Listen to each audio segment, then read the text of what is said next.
My name is Sarah Brody and I live in Scottsburg, Indiana. I'm a mom of two. I have a 4.5-year-old named Addison, and I have a little girl named Emily. She would be turning 3 this year, but she passed away due to unsafe sleep conditions. My name is Ashley Giles. I'm 32, born and raised in Columbus, Indiana. I have 4 kids. I have an 18-year-old, a 13-year-old, 11-year-old, and my son would be 7 this year. It was a co-sleeping accident. My name's Jen Hiddle. I live in West Lafayette, Indiana, and I have 6 children, one of which is in heaven. She passed away at her in-home babysitter's house. She had been laid down on an adult mattress for a nap, and she suffocated. She lost her life that day because she was around objects that were not safe for her.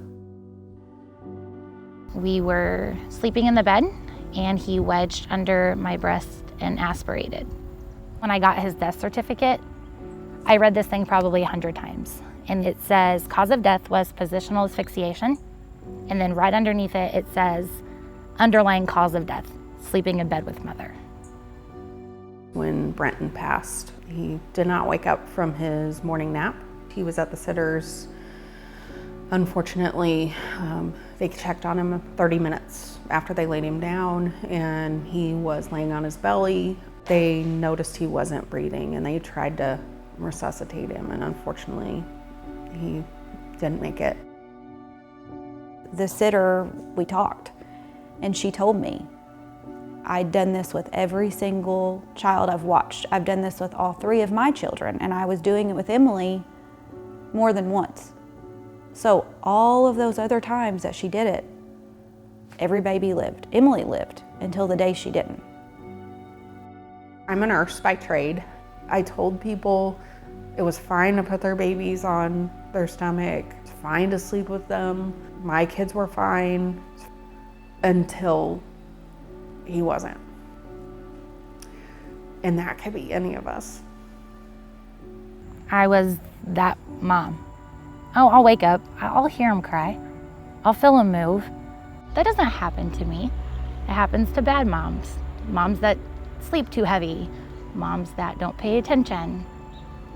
But you're exhausted. You're not gonna feel every move. You're not gonna hear every cry. I'm a average, had lots of kids, lots of parenting experience, wasn't drinking, doing drugs. I'm a normal person. And there have been so many people that I've heard their stories that, you know, they're nursing moms and they're tired. Ask for help. I would give anything to not be able to sleep because my baby was crying. This is preventable, and there's nothing I can do to get Emily back, for sure.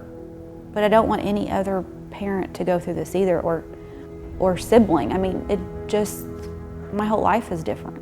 It will never be the same, no matter how many years go by.